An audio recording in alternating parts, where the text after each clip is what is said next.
ಎಲ್ಲರಿಗೂ ವೀರು ಕನ್ನಡ ಯೂಟ್ಯೂಬ್ ಚಾನೆಲ್ಗೆ ಆತ್ಮೀಯವಾದ ಸ್ವಾಗತ.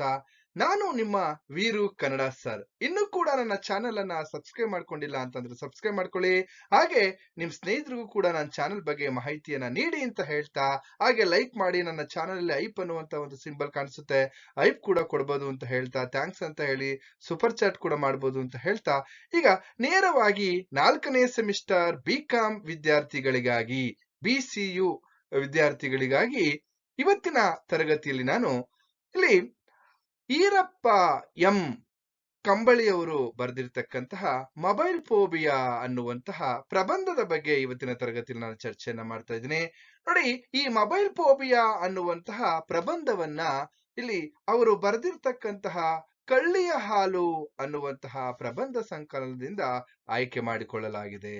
ಹಾಗಾದ್ರೆ ನೋಡೋಣ, ಮೊಬೈಲ್ ಫೋಬಿಯಾ ಅನ್ನುವಂತಹ ಈ ಒಂದು ಪ್ರಬಂಧದಲ್ಲಿ ಯಾವ ಯಾವ ವಿಚಾರಗಳಿವೆ ಅಂತಕ್ಕಂಥದ್ದು, ಮೊಬೈಲ್ ಮನುಷ್ಯನಿಗೆ ಎಷ್ಟರ ರೀತಿಯಲ್ಲಿ ಅನಿವಾರ್ಯ, ಹಾಗೇನೆ ಅವಶ್ಯಕತೆ, ಅದರ ಅನುಕೂಲಗಳು, ಹಾಗೇನೆ ಅನಾನುಕೂಲಗಳ ಬಗ್ಗೆ, ಹಾಗೇನೆ ಇಲ್ಲಿನ ಪ್ರಾದೇಶಿಕ ಜನತೆ ಯಾವ ರೀತಿ ನಿರೂಪಕರಿಗೆ ಉತ್ತರವನ್ನ ನೀಡ್ತಾರೆ, ಇದ್ರ ಬಗ್ಗೆ ಎಲ್ಲ ನಾವು ಇವತ್ತಿನ ತರಗತಿಯಲ್ಲಿ ನಾವು ಚರ್ಚೆನ ಮಾಡೋಣ. ಅವರ ಅಭಿಪ್ರಾಯವನ್ನ ಇಲ್ಲಿ ವ್ಯಕ್ತಪಡಿಸ್ತಾ ಇದ್ದಾರೆ.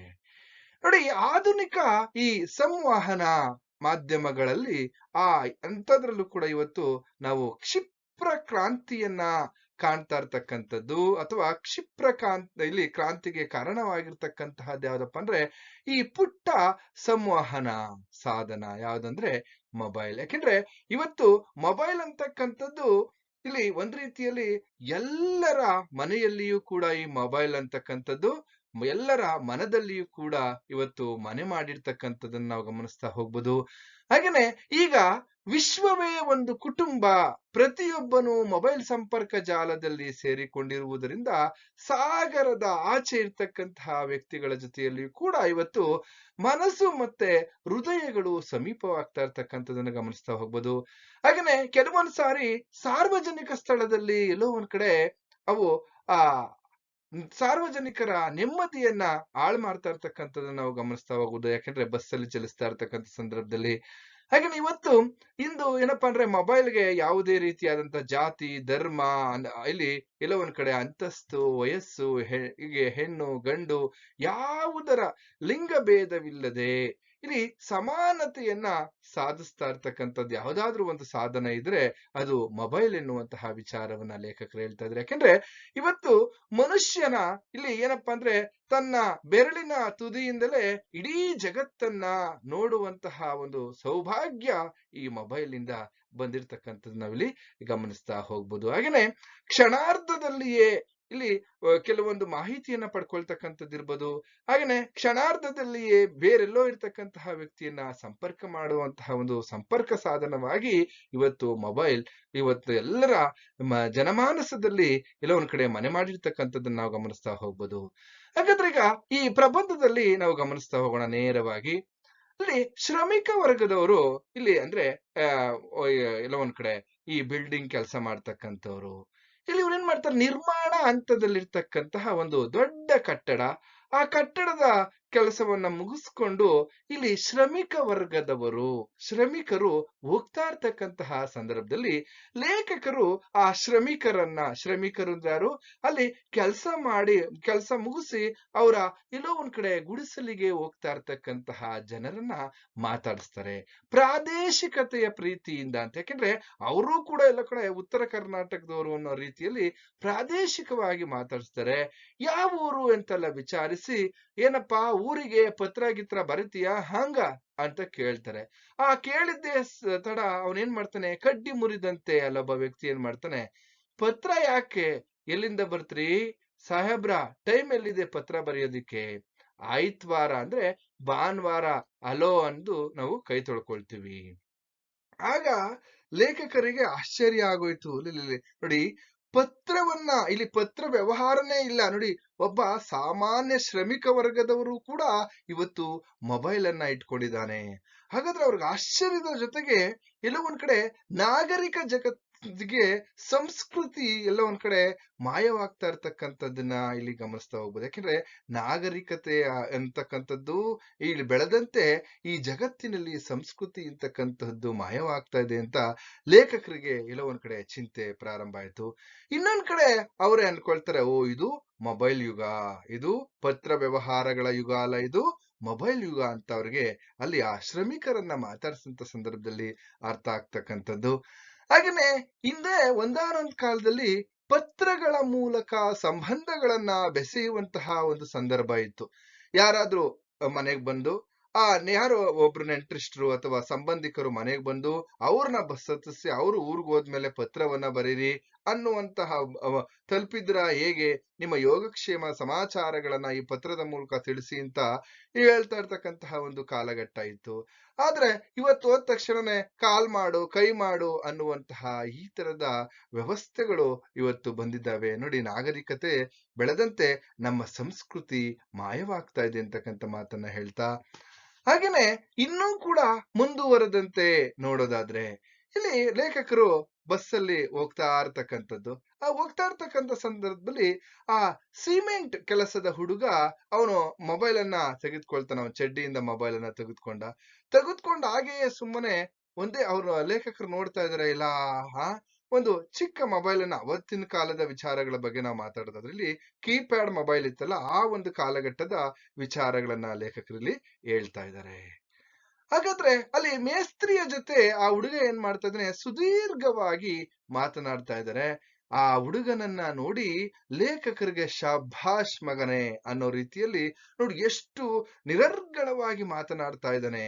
ಇದು ಎಲ್ಲೋ ಒಂದ್ ಕಡೆ ಮೊಬೈಲ್ ಮಯ ಜಗದುದಯ ಅನ್ನೋ ರೀತಿಯಲ್ಲಿ ಮಾತಾಡ್ತಾರೆ. ಯಾಕೆಂದ್ರೆ ಸಿಮೆಂಟ್ ಕೆಲಸದ ಹುಡುಗ ಆ ಮೇಸ್ತ್ರಿಯ ಜೊತೆ ಅಷ್ಟು ನಿರರ್ಗಳವಾಗಿ ಎಲ್ಲೋ ಒಂದ್ ಕಡೆ ಅವನು ಸಂಭಾಷಣೆಯನ್ನ ಮಾಡ್ತಾ ಇದ್ದ ಅಂತಕ್ಕಂಥದ್ದು. ಹಾಗೆ ಇನ್ನೊಂದ್ ಕಡೆ ಇಲ್ಲಿ ಆ ನಿರೂಪಕರಿಗೆ ಒಂದ್ ರೀತಿಯಲ್ಲಿ ಇನ್ನೂ ಕೂಡ ನಾನೇ ಎಲ್ಲೋ ಒಂದ್ ಕಡೆ ನಾಗರಿಕತೆಗೆ ಹೋಗಿಲ್ಲ ಅನ್ನುವಂತಹ ಒಂದು ವಿಚಾರಗಳು. ಯಾಕೆಂದ್ರೆ ನಾನು ಸಂಬಳ ತೆಗೆದುಕೊಳ್ತಕ್ಕಂತಹ ಅಧಿಕಾರಿಯಾಗಿದ್ದೇನೆ, ಆದ್ರೆ ಇನ್ನೂ ಕೂಡ ನಾಗರಿಕತೆಯ ಜಗತ್ತಿಗೆ ಇನ್ನು ಬಣ ಅಂತ ಇವಾಗ ತಾನೇ ನಾನು ಕಂಡ್ಬಿಡ್ತಾ ಇದ್ದೀನಿ. ಅದಕ್ ಮುಂಚೆನೆ ಇಲ್ಲಿರ್ತಕ್ಕಂತಹ ಶ್ರಮಿಕ ವರ್ಗ ಎಷ್ಟರ ಮಟ್ಟಿಗೆ ಹೊಂದ್ಕೊಂಡಿದೆ ಆಲ್ರೆಡಿ ಅಂತಕ್ಕಂಥ ಮಾತನ್ನ ನಿರೂಪಕರು ಹೇಳ್ತಾ ಇರ್ತಕ್ಕಂಥದ್ದು. ಹಾಗೇನೆ ಇವತ್ತು ಚಿಲಿಪಿಲಿ ಎಂದು ಓಡಾಡ್ತಾ ಇರ್ತಕ್ಕಂತಹ ಕಾಲೇಜಿನ ಗಿಳಿಗಳು, ಕಾಲೇಜಿನ ಹೆಣ್ಣು ಮಕ್ಕಳಾಗಿರ್ಬೋದು, ಹಾಗೇನೆ ಗಂಡು ಮಕ್ಕಳಾಗಿರ್ಬೋದು, ಎಲ್ಲರ ಕೈಯಲ್ಲೂ ಕೂಡ ಇವತ್ತು ಮೊಬೈಲ್ ಫೋನ್ ಅಂತಕ್ಕಂಥದ್ದು ಇದೆ. ಹಾಗೇನೆ ನಾಗರಿಕ ಜಗತ್ತಿನ ನಿದ್ದೆಗೆಡಿಸಿದೆ ಅಂತಕ್ಕಂಥದ್ದು ಈ ಮೊಬೈಲ್ ಅಂತಕ್ಕಂಥದ್ದು ಬಂದ್ಬಿಟ್ಟು ಎಲ್ಲರನ್ನ ಇಲ್ಲಿ ಎಲ್ಲ ಒಂದ್ ಕಡೆ ನಿದ್ದೆಗೆಡಿಸ್ಬಿಟ್ಟಿದೆ ಅಂತಕ್ಕಂಥದ್ದು. ಹಾಗೆ ಒಂದ್ ಕಡೆ ಏನಾಗ್ತಾ ಇದ್ರಪ್ಪ ಅಂದ್ರೆ ನಿರೂಪಕರು ಎಲ್ಲರೂ ಈಗ ಮೊಬೈಲ್ ಮಯವಾಗಿದೆ, ನಾನ್ ಮಾತ್ರ ಇಲ್ಲೆಲ್ಲ ಒಂದ್ ಕಡೆ ಸಂಸ್ಕೃತಿ ಅಂತ ಮಾತನಾಡ್ತಾ ಇದೀನಲ್ಲ ಅನ್ನೋ ರೀತಿಯಲ್ಲಿ ಹೇಳ್ತಾ, ಹಾಗೇನೆ ಇನ್ನೊಂದ್ ಕಡೆ ಈ ಮೊಬೈಲ್ ನಾಗರಿಕ ಜಗತ್ತಿನ ನಿದ್ದೆಗೆಡಿಸಿದೆ. ಈ ಸಂದರ್ಭದಲ್ಲಿ ಏನಾದ್ರೂ ಪುರಂದರದಾಸರಿದ್ದಿದ್ರೆ ಈ ರೀತಿ ಕೀರ್ತನೆಯನ್ನ ಬರಿತಾ ಇದ್ರು ಅಥವಾ ಈ ರೀತಿ ಹಾಡ್ತಾ ಇದ್ರು. ನೋಡಿ, ಮೊಬೈಲ್ ಬಂದಿದೆ ಕೊಳ್ಳಿರೋ ನೀವೆಲ್ಲರೂ, ಬೆರಳ ತುದಿಯಲ್ಲಿ ಜಗವ ಜಾಲಾಡುವ ಅಗಣಿತ ಮೊಬೈಲ್ ಬಂದಿದೆ ಕೊಳ್ಳಿರೋ ಅಂತ ಇಲ್ಲಿ ಈ ರೀತಿ ಹಾಡನ್ನ ಹಾಡ್ತಾ ಇದ್ರು ಪುರಂದರದಾಸರು ಅನ್ನುವಂತಹ ವಿಚಾರವನ್ನು ಕೂಡ ಇಲ್ಲಿ ಹೇಳ್ತಾ, ಹಾಗೇನೆ ಇವತ್ತೇನಾಗ್ಬಿಟ್ಟಿದ್ಯಪ್ಪ ಅಂದ್ರೆ ಮೊಬೈಲ್ ಇಲ್ಲಿ ಗಂಡ ಮೊಬೈಲ್ ಸೆಟ್ಟು, ಹೆಂಡತಿ ಸಿಮ್ ಕಾರ್ಡ್ ಅನ್ನೋ ರೀತಿಯಲ್ಲಿ ಕೂಡ ಕೆಲವು ವರ್ಣನೆಗಳನ್ನ ಇಲ್ಲಿ ನಾವು ಗಮನಿಸ್ತಾ ಹೋಗ್ಬೋದು. ಯಾಕೆಂದ್ರೆ ಈ ಮೊಬೈಲ್ಗೆ ಚಾರ್ಜ್ ಎಲ್ಲಿ ಬೇಕಾದ್ರೂ ಹಾಕ್ಬೋದು ಅಂತಕ್ಕಂಥದ್ದು. ಹಾಗೇನೆ ಇಲ್ಲಿ ಗಂಡ ಹೆಂಡಿರ ಬಗ್ಗೆ ಇಲ್ಲಿ ಗಂಡ ಮೊಬೈಲ್, ಹಾಗೇನೆ ಹೆಂಡತಿ ಸಿಮ್ ಕಾರ್ಡ್ ಅಂತಕ್ಕಂತಹ ವಿಚಾರಗಳು, ಇದೆಲ್ಲದರ ವಿಚಾರವಾಗಿ ಇವತ್ತು ತಾಸುಗಟ್ಟಲೆ ಇಲ್ಲಿ ಮಾತನಾಡ್ತಾ ಇರ್ತಕ್ಕಂಥದ್ದು ಇರ್ಬೋದು. ಇನ್ನೊಂದ್ ಕಡೆ ಇಲ್ಲಿ ಯಾವ ಮಾತುಕತೆಗಳು ಇಷ್ಟರ ಮಟ್ಟಿಗಿವೆಯಪ್ಪ ಅಂತಂದ್ರೆ ಇಲ್ಲಿ ಯಾವುದೇ ರೀತಿಯಾದಂತಹ ಯಾವುದೇ ಕರೆಗಳು ಬಂದ್ರು ಕೂಡ ಮಾತನಾಡ್ತಾ ಇರ್ತಕ್ಕಂಥದ್ದು. ಹಾಗೆ ತಾಸುಗಟ್ಟಲೆ ಮಾತನಾಡುವಂತಹ ಇಲ್ಲಿ ಇಲ್ಲ ಒಂದ್ ಕಡೆ ನಿರರ್ಥಕವಾಗಿರ್ತಕ್ಕಂತಹ ಕಾಲಗಳು ಬರ್ತಕ್ಕಂಥದ್ದು. ಇಲ್ಲಿ ಲಿಬ್ರಲೈಸೇಷನ್ ಇರ್ಬೋದು, ಅಂದ್ರೆ ಉದಾರೀಕರಣ ಇರ್ಬೋದು, ಹಾಗೇನೆ ಖಾಸಗೀಕರಣ ಪ್ರೈವೇಟೈಸೇಷನ್ ಇರ್ಬೋದು, ಹಾಗೇನೆ ಇಲ್ಲಿ ಇಲ್ಲ ಒಂದ್ ಕಡೆ ಜಾಗತೀಕರಣ ಗ್ಲೋಬಲೈಸೇಷನ್ ಇರ್ಬೋದು. ಈ ಎಲ್ಲ ಸವಾಲುಗಳನ್ನ ಇಲ್ಲಿ ಇವತ್ತು ಈ ಎಲ್ಲೋ ಒಂದ್ ಕಡೆ ಈ ಒಡ್ಡಿದ ಸವಾಲುಗಳ ಮುಂದೆ ಬಹುತೇಕ ಮಕ್ಕಳು ಈ ಭವಿಷ್ಯದಲ್ಲಿ ಮಿಸ್ಕಾಲುಗಳೇ ಸೈ. ಯಾಕೆಂದ್ರೆ ಹಿಂದೆ ಎಲ್ಲೋ ಒಂದ್ ಕಡೆ ರೀಚಾರ್ಜ್ ಮಾಡ್ಕೊಳ್ತಾ ಇರ್ತಕ್ಕಂತಹ ಕಾಲ, ಅಂದ್ರೆ ಅವಾಗ ಎಲ್ಲೋ ಈಗ ಒಂದಿಷ್ಟು ಟಾಕ್ ಟೈಮ್ ಕೊಡ್ತಾ ಇದ್ರು. ಆ ಸಂದರ್ಭದಲ್ಲಿ ಈ ನೋಕಿಯಾ, ಸ್ಯಾಮ್ಸಂಗ್ ಅಂತಕ್ಕಂತಹ ಕೀಪ್ಯಾಡ್ ಮೊಬೈಲ್ಗಳು ಬಂದಿರ್ತಕ್ಕಂತಹ ಒಂದು ಸಂದರ್ಭದ ವಿಚಾರದಲ್ಲಿ ಇಲ್ಲಿ ಮಾತಾಡ್ತಾ ಇದ್ದಾರೆ. ಹಾಗೇನೆ ಭಾರತ ದೇಶದಲ್ಲಿ ಇವತ್ತು ಆಧುನಿಕ ನಾಗರಿಕ ಜಗತ್ತಿನಲ್ಲಿ ಮೊಬೈಲ್ ಇವತ್ತು ಪಾರಿಭಾಷಿಕವಾಗಿ ಸ್ವೀಕರಿಸುವಂತಂದ್ರೆ ಎಲ್ಲರೂ ಕೂಡ ಮೊಬೈಲ್ ಅನ್ನ ಬಳಸ್ತಾ ಇದ್ದಾರೆ. ಇಡೀ ಎಲ್ಲರ ಮೇಲೂ ಕೂಡ ಇವತ್ತು ಮೊಬೈಲ್ ಪ್ರಭಾವ ಅಂತಕ್ಕಂಥದ್ದು ತುಂಬಾ ಇದೆ. ಯಾಕೆಂದ್ರೆ ಆಧುನಿಕ ನಾಗರಿಕತೆಯ ಜಗತ್ತಿನಲ್ಲಿ ಮೊಬೈಲ್ ಬರೀ ತಮ್ಮ ಖಾಸಗಿ ಮತ್ತು ವ್ಯವಹಾರಿಕ ಬದುಕಿನಲ್ಲಿ ಮೇಲೆ ಅಷ್ಟೇ ಪ್ರಭಾವ ಬೀರಿಲ್ಲ, ನಮ್ಮ ಭಾಷೆ, ಸಾಹಿತ್ಯ, ಸಂಸ್ಕೃತಿ ಮೇಲೂ ಕೂಡ ತನ್ನ ಕಬಂಧ ಬಾಹುವನ್ನ ಚಾಚಿದೆ ಅಂತಕ್ಕಂಥದ್ದು. ಈ ಮೊಬೈಲ್ ಅಂತಕ್ಕಂಥದ್ದು ಮನುಷ್ಯನ ಮೇಲೆ ಅಥವಾ ಮನುಷ್ಯನ ಖಾಸಗಿ ಮತ್ತೆ ವ್ಯವಹಾರಿಕ ಬದುಕಿನಲ್ಲಿ ಮಾತ್ರ ಪ್ರಭಾವವನ್ನು ಬೀರಿಲ್ಲ, ಅದು ಸಾಹಿತ್ಯದ ಮೇಲಿರ್ಬೋದು, ಭಾಷೆಯ ಮೇಲಿರ್ಬೋದು, ಇದೆಲ್ಲದರ ಮೇಲೂ ಕೂಡ ಪ್ರಭಾವವನ್ನು ಬೀರಿರ್ತಕ್ಕಂಥದನ್ನ ನಾವು ಗಮನಿಸ್ತಾ ಹೋಗ್ಬೋದು. ಇಲ್ಲಿ ಎಲ್ಲೋ ಒಂದ್ ಕಡೆ ಈ ಮೊಬೈಲ್ ಅನ್ನುವಂತಹ ವಿಚಾರದಲ್ಲಿ ಈ ಮೊಬೈಲ್ ನಿಂದ ಒಂದ್ ಕಡೆ ಆಧುನಿಕ ನಾಗರಿಕತೆ, ಇಲ್ಲಿ ನಾಗರಿಕ ಜಗತ್ತು ವಿಪರೀತವಾದಂತಹ ಕೊಳ್ಳುಬಾಕ ಸಂಸ್ಕೃತಿಯನ್ನ ಮೈಗೂಡಿಸಿಕೊಂಡಿದೆ ಅಂತಕ್ಕಂಥದ್ದನ್ನ ನಾವಿಲ್ಲಿ ಗಮನಿಸ್ತಾ ಹೋಗ್ಬೋದು. ಹಾಗೇನೆ ಇಲ್ಲಿ ಇನ್ನೊಂದ್ ಕಡೆ ಏನಪ್ಪಾ ಅಂತಂದ್ರೆ, ಸಾಲವನ್ನು ಕೊಟ್ಟಂತವನು ಸಾಲವನ್ನ ಕೇಳದಂತಹ ಸಂದರ್ಭದಲ್ಲಿ ಈ ವ್ಯಕ್ತಿ ಮೊಬೈಲ್ ಫೋನ್ ಅಲ್ಲಿ ಯಾವ ರೀತಿ ಮಾತನಾಡ್ತಾನೆ ಅಂತಕ್ಕಂಥದ್ದು. ಉದಾಹರಣೆಗೆ ಈ ಇವನ ಆರ್ಭಟವನ್ನ ನಿಲ್ಲಿಸ್ತಕ್ಕಂಥದ್ದಲ್ಲಿ ಯಾರೋ ಸಾಲವನ್ನ ತೆಗೆದುಕೊಂಡಿರ್ತಾನೆ, ಆ ಕಡೆಯಿಂದ ಸಾಲ ಕೊಟ್ಟಿರ್ತಕ್ಕಂಥವನು ಮಾತನಾಡ್ತಾ ಇರ್ತಾನೆ, ಏನೋ ನಿನ್ಗೇನ್ ಮಾನ ಮರ್ಯಾದೆ ಇದ್ದೀಯೇನ, 3 ತಿಂಗಳಾಯ್ತು ಸಾಲ ಇಸ್ಕೊಂಡು ಇನ್ನೂ ಕೂಡ ಕೊಟ್ಟಿಲ್ಲ ಅಂತಕ್ಕಂತಹ ಮಾತುಗಳು.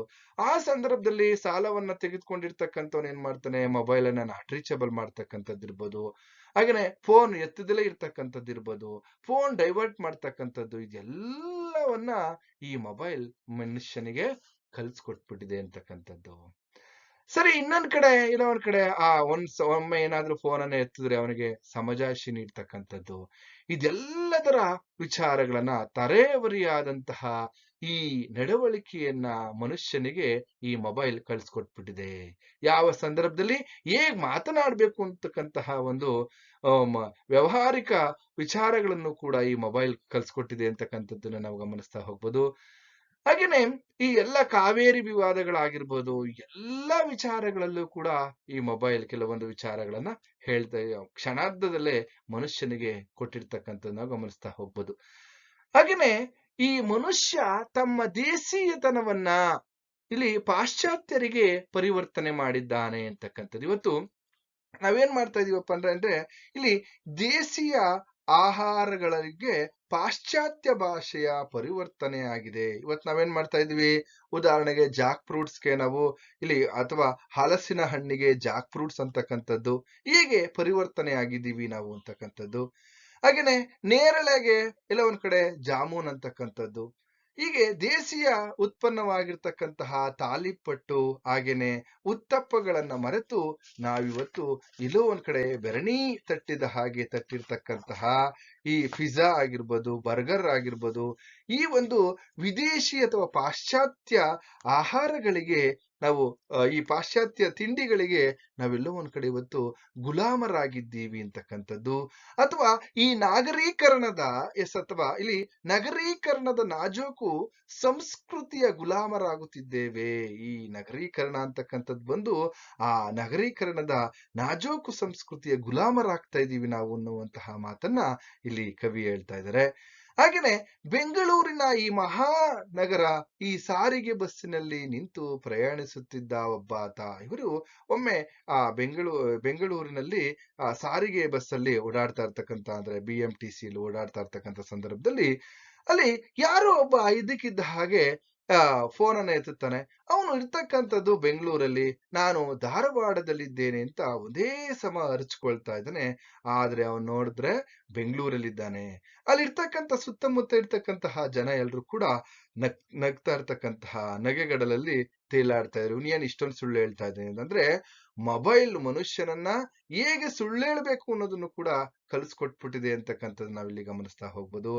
ಹಾಗೇನೆ ಮನುಷ್ಯ ಇವಾಗ ಏನ್ ಮಾಡ್ತಾ ಇದ್ದಾನಪ್ಪ ಅಂದ್ರೆ ರಾಜಾರೋಷವಾಗಿ ಸುಳ್ಳು ಹೇಳಲು ಕಲಿತಿದ್ದು ಮೊಬೈಲ್ ನಿಂದ ಅನ್ನುವಂತಹ ಮಾತನ್ನ ಇಲ್ಲಿ ಹೇಳ್ತಾ ಇದ್ದೀವಿ. ಯಾಕೆಂದ್ರೆ ಈ ಮೊಬೈಲ್ ಅನ್ನ ಅನೇಕ ವ್ಯಕ್ತಿಗಳು ದುರ್ಬಳಕೆಯನ್ನ ಮಾಡ್ಕೊಳ್ತಾ ಇದ್ದಾರೆ. ಈ ಮೊಬೈಲ್ ಇಂದ ಇವತ್ತು ಎಲ್ಲೋ ಒಂದ್ ಕಡೆ ಇಲ್ಲಿ ಪರಿಸರ ಮಾಲಿನ್ಯ ಆಗ್ತಾ ಇದೆ ಅಂತಕ್ಕಂಥದ್ದು. ಈ ಮೊಬೈಲ್ ಏನಪ್ಪಾ ಅಂದ್ರೆ ಇವತ್ತು ಅಗಣಿತವಾಗಿರ್ತಕ್ಕಂಥದ್ದು ಅವಳಿ ತ್ರಿವಳಿ ಮೊಬೈಲ್ಗಳು 2, 3, 4 ಮೊಬೈಲ್ಗಳನ್ನ ಇಟ್ಕೊಂಡಿರ್ತಕ್ಕಂಥ ವ್ಯಕ್ತಿಗಳನ್ನ ನಾವಿಲ್ಲಿ ಗಮನಿಸ್ತಾ ಹೋಗ್ಬೋದು. ಯಾಕೆಂತಂದ್ರೆ ಇನ್ನೊಂದ್ ಕಡೆ ಈ ಮಹಿಳೆಯರಂತೂ ಮೊಬೈಲ್ ಅನ್ನ ಒಂದ್ ರೀತಿಯಲ್ಲಿ ಯಾವ ರೀತಿ ಅಂತ ನಾವು ಗಮನಿಸೋದಾದ್ರೆ ಅದನ್ನ ಏನಾದ್ರೂ ಮೊಬೈಲ್ ಅನ್ನ ಕೆಳಗಿಟ್ರೆ ಅದಕ್ಕೆಲ್ಲೋ ಮೈಲಿಗೆ ಆಗುತ್ತೆ ಅನ್ನೋ ರೀತಿಯಲ್ಲಿ ಮೊಬೈಲ್ ಅನ್ನ ಕೈಲೇ ಇಟ್ಕೊಂಡು ತಮ್ಮ ಕೆಲಸ ಕಾರ್ಯಗಳನ್ನ ನಿರ್ವಹಿಸ್ತಕ್ಕಂಥದ್ದನ್ನ ಇಲ್ಲಿ ಗಮನಿಸ್ತಾ ಹೋಗ್ಬೋದು. ಅದನ್ನ ನೆಲಕ್ಕೆ ಇಡದಂತೆ ಕೂಸಿನಂತೆ ಹಿಡ್ಕೊಂಡು ಹೋಗ್ತಾ ಇರ್ತಕ್ಕಂಥದ್ದು. ಹೀಗೆ ಇದೆಲ್ಲ ವಿಚಾರವನ್ನು ನಾವು ಗಮನಿಸ್ತಾ ಹೋದಂತೆ ಈ ಮೊಬೈಲ್ ಅಂತಕ್ಕಂಥದ್ದು ಕೆಲವು ಮಿಸ್ ಕಾಲ್ ಮಾಮಗಳು ಅಂದ್ರೆ ಹಿಂದೆ ಏನ್ ಮಾಡ್ತಾ ಇದ್ರೆ ಮಿಸ್ ಕಾಲ್ ಅನ್ನ ಕೊಡ್ತಾ ಇದ್ರೆ, ಯಾಕೆಂದ್ರೆ ಕರೆನ್ಸಿ ಎಲ್ಲ ಒಂದ್ ಕಡೆ ಕಟ್ ಆಗ್ಬಿಡುತ್ತೆ. ಒಂದ್ಸರಿ ಮಿಸ್ ಕಾಲ್ ಏನ ಅವ್ರು ರಿಸೀವ್ ಮಾಡ್ಬಿಟ್ರೆ ಅವಾಗ 1 ನಿಮಿಷಕ್ಕೆ ₹1 50 ಪೈಸಾ ಆ ತರದ ಕಾಲಘಟ್ಟ. ಆಗ ಎಲ್ಲ ಒಂದ್ ಕಡೆ ಮಿಸ್ ಕಾಲ್ ಕೊಟ್ಟ ಹಣವನ್ನ ಉಳಿಸ್ಕೋಬೇಕು ಅಂತಕ್ಕಂತ ಕೆಲವೊಂದು ವ್ಯಕ್ತಿಗಳು ಇರ್ತಿದ್ರು. ಹಾಗೇನೆ ಮಿಸ್ ಕಾಲ್ ಕೊಟ್ಟು ಆ ಕಡೆಯಿಂದ ಕರೆ ಮಾಡ್ಲಿ ಅಂತ ಕಾಯ್ತಾ ಇರ್ತಕ್ಕಂತಹ ವ್ಯಕ್ತಿಗಳು ಒಂದ್ ರೀತಿಲಿ ಇವ್ರಿಗೆ ಮಿಸ್ ಕಾಲ್ ಕೊಡೋದೇ ಒಂದ್ ರೀತಿ ಸೌಭಾಗ್ಯ. ಹಾಗೇನೆ ಇನ್ನೂ ಒಂದು ವಿಚಾರವನ್ನು ನಾವು ಗಮನಿಸ್ತಾ ಹೋಗ್ಬೋದು.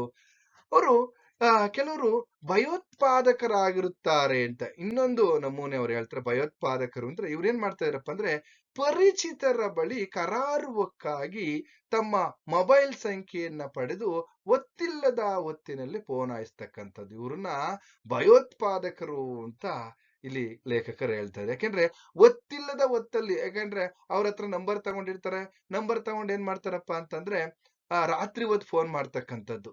ಏನಂದ್ರೆ ನಾನ್ ಯಾರು ಅಂತ ನಿನಗೆ ಗೊತ್ತಾಗ್ಲಿಲ್ವಾ? ಹಾಗಾದ್ರೆ ಇಲ್ಲಿ ನಗರದ ಗದ್ದಲದ ಬದುಕಿನಲ್ಲಿ ಅತ್ತ ಇವ್ರು ಇರ್ತಕ್ಕಂಥದ್ದು ಈ ವೇಗದ ಬದುಕಿನಲ್ಲಿ ಇವ್ರೇನ್ ಮಾಡ್ತಾರೆ, ವರ್ಷಾನುಗಟ್ಲೆ ಏನೋ ಸಂಬಂಧ ಇರೋ ರೀತಿಯಲ್ಲಿ ನಾನ್ ಯಾರು ಅಂತ ಗೊತ್ತಿಲ್ವಾ? ನಿನ್ನ ಹೆಸರು ಗೊತ್ತಾಗ್ಲಿಲ್ವಾ? ಹಾಗೇನೆ ನನ್ ಬಗ್ಗೆ ಗೊತ್ತಿಲ್ವಾ ನಿನ್ಗೆ?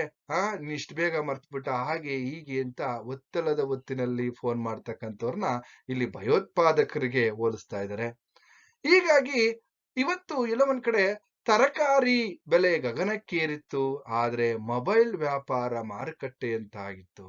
ಇವತ್ತು ತರಕಾರಿಯ ಬೆಲೆ ಏನೇ ಆದ್ರೂ ಯಾವುದೇ ಆದ್ರೂ ಮೊಬೈಲ್ ರೇಟ್ ಎಷ್ಟಾದ್ರೂ ಕೂಡ ಮನುಷ್ಯ ಕೊಂಡ್ಕೊಳ್ಳೋದನ್ನ ಬಿಟ್ಟಿಲ್ಲ. ಆಮೇಲೆ ಇವತ್ತು ನಾವು ಒಂದು ವಿಚಾರವನ್ನು ನಾವಿಲ್ಲಿ ನೋಡೋದಾದ್ರೆ, ಇವತ್ತು ಸಾವಿಲ್ಲದ ಮನೆಯ ಸಾಸಿವೆ ತಾರವ್ವ ಅನ್ನೋ ರೀತಿಯಲ್ಲಿ ಇವತ್ತು ಮೊಬೈಲ್ ಇಲ್ಲದ ಮನೆಯಲ್ಲಿ ಇವತ್ತೆಲ್ಲ ಒಂದ್ ಕಡೆ ನಾವು ಎಲ್ಲ ಒಂದ್ ಕಡೆ ಸಾಸಿವೆ ತಾರೋ ಅನ್ನೋ ರೀತಿಯಲ್ಲಿ ಹೇಳ್ತಾ ಇದೆ. ಯಾಕಂದ್ರೆ ಮೊಬೈಲ್ ಅಂತಕ್ಕಂಥದ್ದು ಇವತ್ತು ಪ್ರತಿಯೊಬ್ಬರಿಂದ ಯಾಕೆಂದ್ರೆ ಹಳ್ಳಿಯಿಂದ ಹಿಡಿದು ದಿಲ್ಲಿಯವರೆಗೆ ಪ್ರತಿಯೊಬ್ಬರ ಕೈಯಲ್ಲೂ ಕೂಡ ಮೊಬೈಲ್ ಅಂತಕ್ಕಂಥದ್ದು ಇದೆ. ಅಂದ್ರೆ ನಾಗರಿಕ ಜಗತ್ತು ಇಲ್ಲೆಲ್ಲ ಒಂದ್ ಕಡೆ ಉಚ್ಛ್ರಾಯವಾಗಿ ಬೆಳೀತಾ ಇರ್ತಕ್ಕಂಥದ್ದು ನಾವಿಲ್ಲಿ ಗಮನಿಸ್ತಾ ಹೋಗ್ಬೋದು. ಯಾಕೆಂದ್ರೆ ಈ ಜಾಗತೀಕರಣ ಅಂತಕ್ಕಂಥದ್ದು ವ್ಯಕ್ತಿಯನ್ನ ಮುಂದುವರಿಸ್ತಾ ಹೋಗ್ತಾ ಇದೆ. ಹಾಗೇನೆ ಈ ತಂತ್ರಜ್ಞಾನ ವ್ಯವಸ್ಥೆಯಲ್ಲಿ ಇವತ್ತು ಮೊಬೈಲ್ ಮನುಷ್ಯನಿಗೆ ಅನಿವಾರ್ಯ ಮತ್ತೆ ಅವಶ್ಯಕತೆ ಎರಡೂ ಕೂಡ ಆಗಿದೆ ಅಂತಕ್ಕಂಥದ್ದು ನಾವಿಲ್ಲಿ ಗಮನಿಸ್ತಾ ಹೋಗ್ಬೋದು. ಹಾಗೇನೆ ಮುಂದುವರೆದಂತೆ ಲೇಖಕರು ಹೇಳ್ತಾರೆ, ಇಲ್ಲಿ ಎಲ್ಲೋ ಒಂದ್ ಕಡೆ ಜನರ ಈ ಮೊಬೈಲ್ ನಲ್ಲಿ ಎಲ್ಲೋ ಒಂದ್ ಕಡೆ ಇಡೀ ಜನ ಮೊಬೈಲ್ ನಲ್ಲೇ ಮುಳುಗೋಗಿದ್ದಾರೆ. ನೋಡಿ, ಇವತ್ತು 21ನೇ ಶತಮಾನದಲ್ಲಂತೂ ಚಿಕ್ಕ ಮಕ್ಕಳ ಕೈಯಲ್ಲಿ ಅವ್ರು ಊಟ ಮಾಡ್ಬೇಕು ಅಂದ್ರೂ ಕೂಡ ನಾವೇನ್ ಮಾಡ್ಬೇಕಪ್ಪ ಅಂದ್ರೆ ಮೊಬೈಲ್ ಅನ್ನ ಕೊಡ್ಬೇಕು, ಇಲ್ಲ ಅಂದ್ರೆ ಮಕ್ಕಳು ಊಟ ಕೂಡ ಮಾಡೋದಿಲ್ಲ. ಹಾಗಾಗಿ ಇಲ್ಲಿ ಮೊಬೈಲ್ ನಲ್ಲಿ ಅಂದ್ರೆ ಮುಳುಗೋಗಿದ್ದಾರೆ ಜನ. ಪರಸ್ಪರ ಎದುರಾದಾಗ ಮಾತಾಡೋದೇ ಇಲ್ಲ, ಮೊಬೈಲ್ ಅಲ್ಲಿ ಮಾತ್ರ ಮಾತನಾಡ್ತಾ ಇರ್ತಾರೆ ಅಂತಕ್ಕಂಥ ವಿಚಾರಗಳು. ಹಾಗೇನೆ ಇವತ್ತು ಮನುಷ್ಯನಿಗೆ ಎಲ್ಲೊಂದ್ ಕಡೆ ಮೊಬೈಲ್ ಫೋಬಿಯಾ ಎನ್ನುವಂತಹ ಒಂದು ಆತಂಕ ಇಲ್ಲಿ ಎಲ್ಲೊಂದ್ ಕಡೆ ನಿರೂಪಕರು ಹೇಳ್ತಾ ಇರ್ತಕ್ಕಂಥದ್ದು. ಇಲ್ಲಿ ಮೊಬೈಲ್ ಅಲ್ಲಿ ಒಂದ್ ಕಡೆ ಫೋಬಿಯಾ ಅಥವಾ ರೋಗ ಬರ್ಬೋದು, ಮನುಷ್ಯನಿಗೆ ಒಂದ್ ಕಡೆ ಭಯ ಬರ್ಬೋದು, ಏನ್ ಈ ತರ ಮುಳುಗೋಗಿದಾರಲ್ಲ ಅಂತ ಅವರ ಅಭಿಪ್ರಾಯವನ್ನ ಹೇಳ್ತಾ ಇದ್ದಾರೆ.